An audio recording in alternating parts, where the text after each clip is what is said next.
All right, and welcome back. Today we are going to be talking to Matt Emmons. He's a artist and illustrator from the Boston area, and he is currently running a Kickstarter.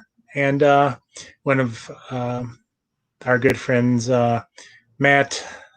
Again, I'm going to screw up his name. Lesniewski is part of it, and so that's how I found out about the project. And I contacted Matt, and he said he'd be glad to chat with us about it. So let me just bring him in, and we'll get started. Hey, how's it going? Hanging in there. Yeah, one of those cats and those little posters that used to be in offices. That's exactly what I am. I think that's a lot of us these days. Yeah. Well, before we get started talking about your Kickstarter, let's. How did you get into what? Do you remember the first comic that you read, or the one that kind of, hooked you, or made you want to read more?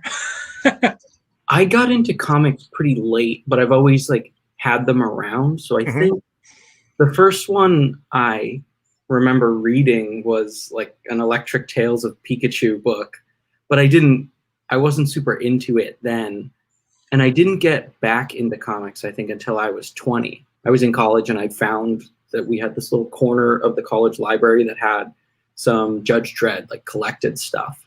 So I think that was really what got me into comics again and made me realize that I just kind of liked that as a setup for drawing, because I went to school for animation and hated it. But I liked drawing, so it just sort of became that. And so what was the, when did you start, drawing yourself, or, I've always been drawing, and I was always drawing sort of sequential work, but it never occurred to me to make finished work and to make comics until I was 20. So I was reading these books and going, oh, okay, I can kind of see how that's made. And then I just started drawing comics completely the wrong format for printing standard books. And it was all wrong. But I just started doing it then and started going to comic shops, getting contemporary books Prophet and Space Riders were some of the first books that I was picking up as they were. I think Prophet was older by the time I found it, but Space Riders had just come out. I think that's 2015. And so around the same time that I found those was when I was like, I don't just like reading comics. I want to make them. So it was pretty much as soon as I started getting into them, I started making them. Cool. And what kind of what do you remember the first kind of comic that you kind of did by yourself? Yeah. Or did for you? I keep thinking the first ones I did were in 5th grade, where I tried to sell those for a quarter, but nobody liked those anyway. And the first one that I did trying to take it seriously was this kind of weird post-apocalyptic story.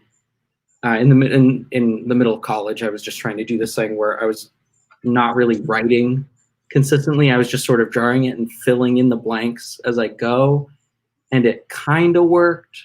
I'd never used color before. So I'd never made an actual comic, and I'd basically never finished anything until that point.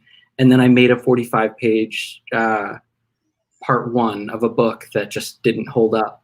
And so I scrapped it. I'll revisit it later, but it was hugely important in me figuring out my process and just diving headfirst into making a comic rather than saying I'd like to. So let's talk about the Kickstarter now. Is this the first Kickstarter that you've run, or have you? Well, I'm sorry, what was it? It's my second one. Oh, your second one? Okay. Yeah, first time doing it has been this year. So They're all very new, but this is definitely a whole different thing. Running this one, but different. And so tell us a little bit about the theme of the book, kind of, what inspired, you to kind of put together this anthology. It was actually co-organized by Al. I hope I'm getting his last name right. We're keeping it Al Gofa.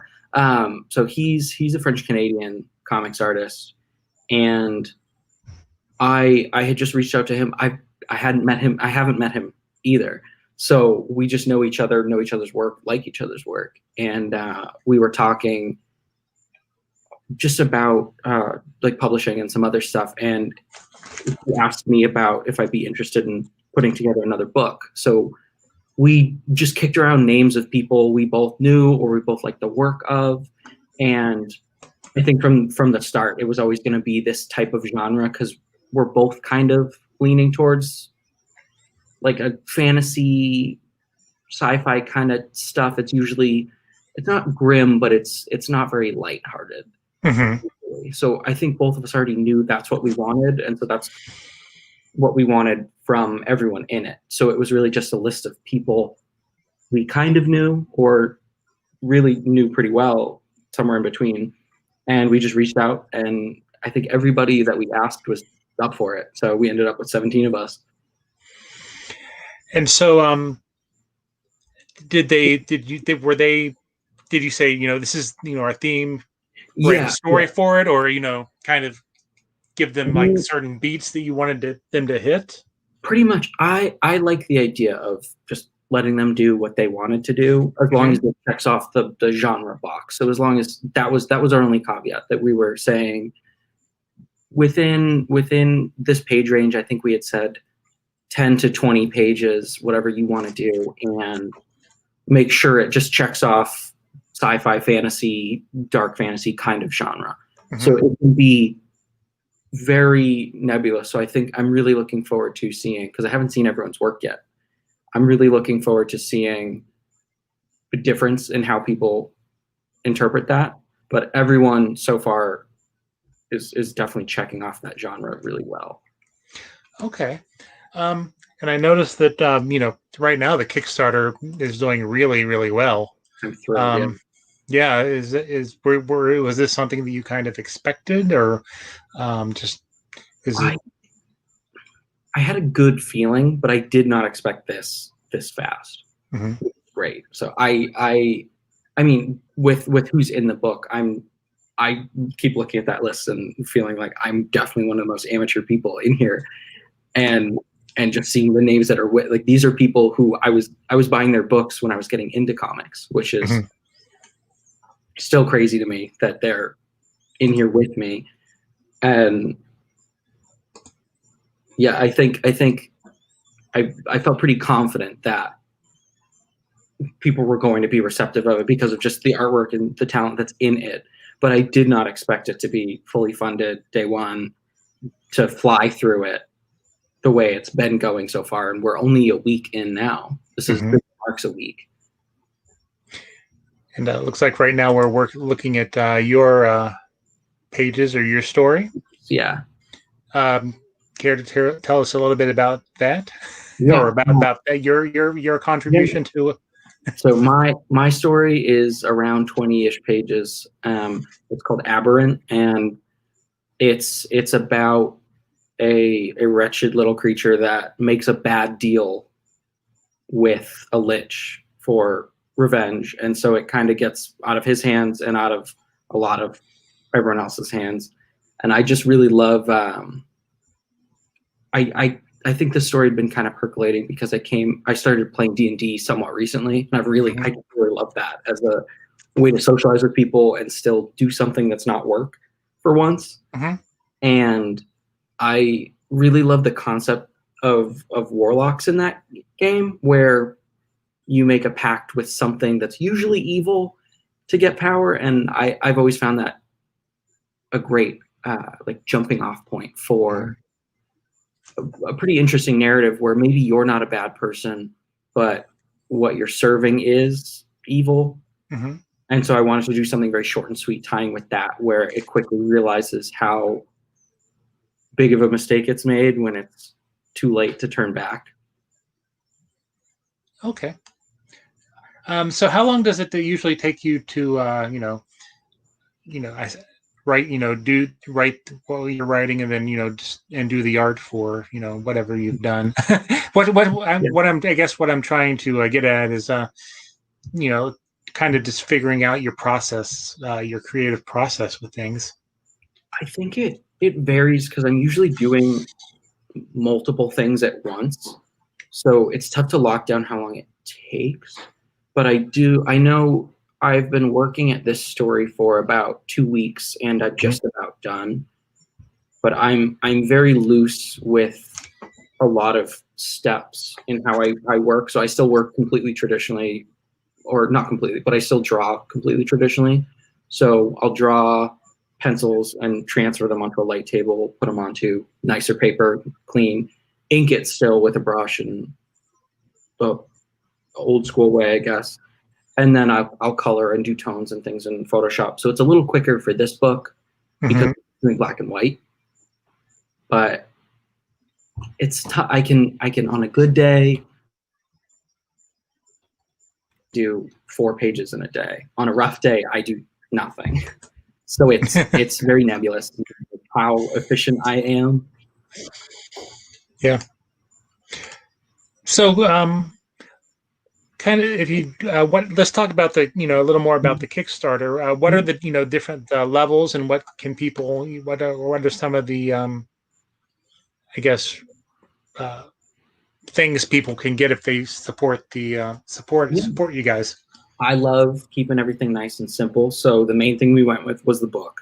Just it's going to be magazine size. Al and a lot of other people in the book really love that kind of manga feel of a book. So it's a very similar, like what we want is a very similar paper feel and everything to a kind of book like that, which is also why we went black and white. So obviously that's the main thing that we want to present to people. And then I work at a print shop, so easy to have access to t-shirt printing. So that was another added thing. And then Alexis was happy to volunteer doing some commissions. I'm doing some commissions, and Marie is doing some drawings related to her story in the Kickstarter. So that's pretty much it. I love keeping it simple. Hate scrolling through things where there's 45 slightly different variants. Right. Never know what's going on. I think keeping it simple sometimes is always the best, and it's less stress on you as a creator. I wouldn't know. I can't draw a circle, so I can't draw circles either. Don't worry. There's some things I can't do. So, are you finding that this Kickstarter is any different than the your previous one, given kind of what's going on, or were you more prepared for this one? I think definitely more prepared. I launched that one. That one was very small, and it was a risograph printed book, so it was just already more expensive from the get-go.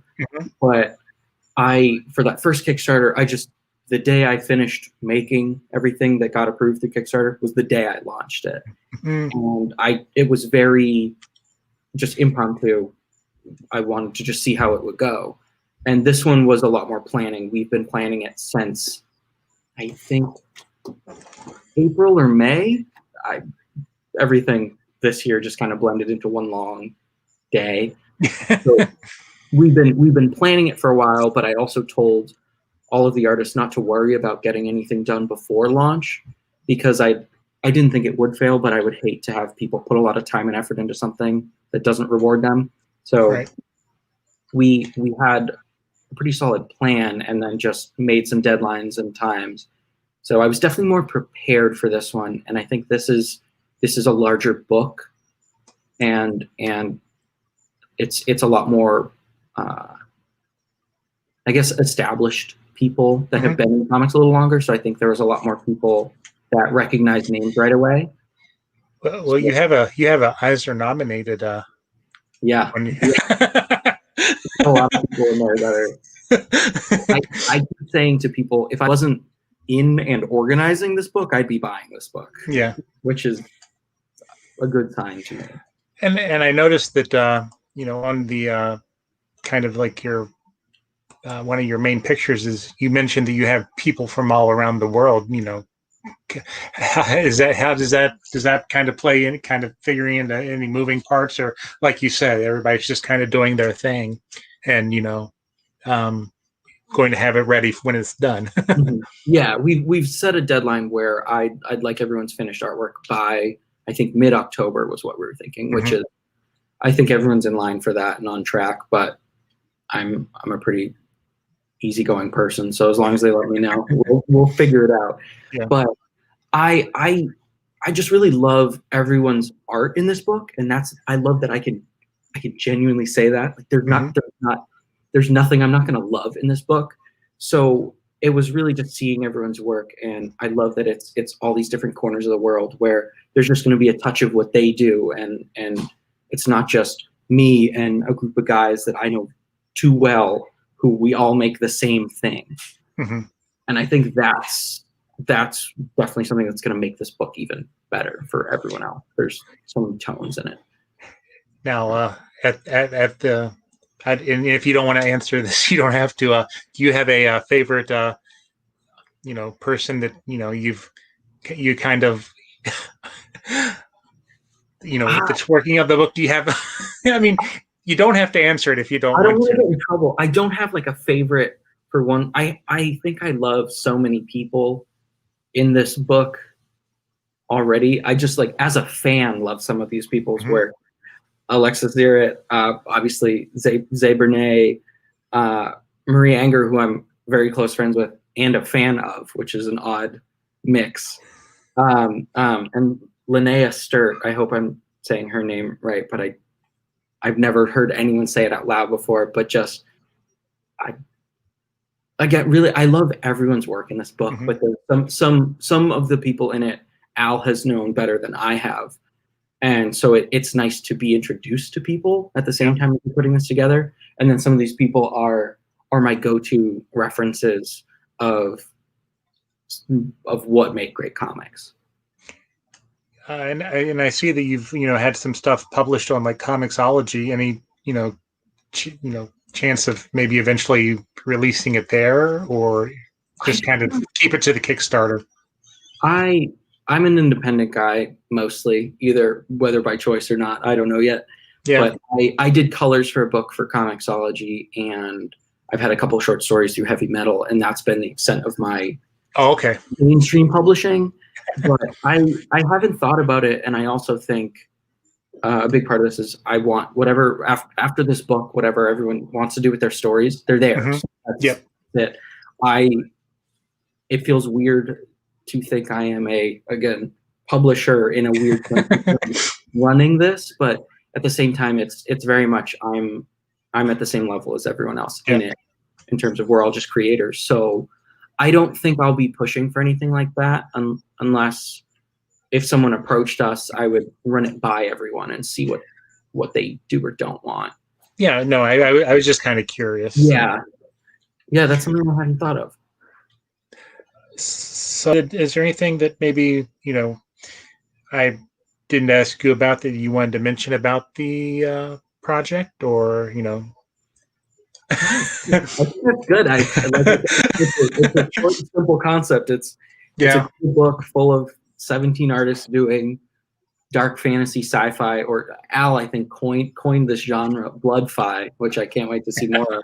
I think that was one of the things that kind of, caught my eye too when I was looking through. It feels equal parts funny and serious, which I'm glad for, and I think we'll have that in the book. So I'll include the Kickstarter link in the show notes, but is there anywhere other social media places that people can find, your stuff? I'm on Instagram as second.at.best, because some band that hasn't been active since 2014 has second at best without any symbols in there. And then I'm on Twitter as second at best with an underscore at the end of it, because apparently they have different rules for how social media handles work. But, well, I'll be sure to. I think I followed your Instagram, and I'll be sure to follow you on Twitter, and I'll include those in the link.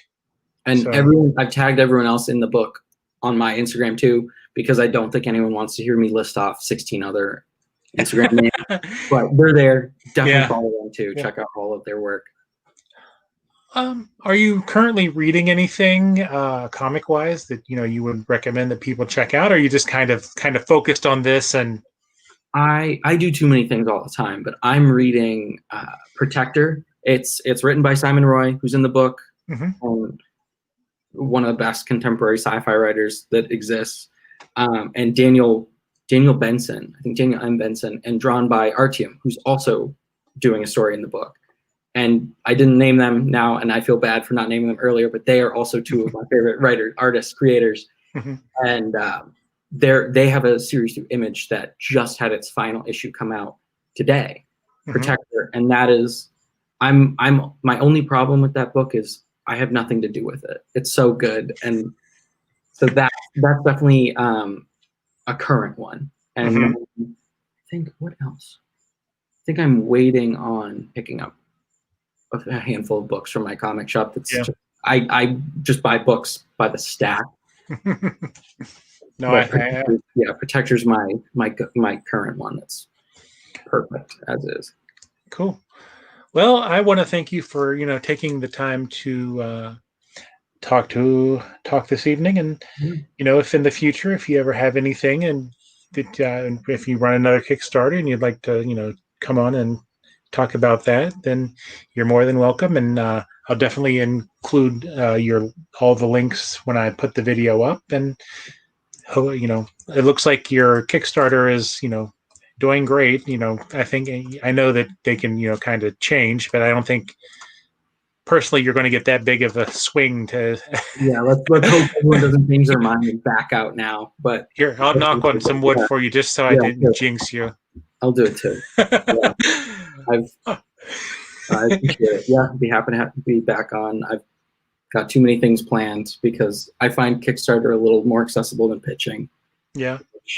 Maybe someday I won't, but for now, I'm good with it. All righty. Well, stay safe, stay healthy, and good luck on the Kickstarter, and hopefully we'll talk again. Yeah. Thanks for having me. All right. You have a good evening. You as well. All right. Bye.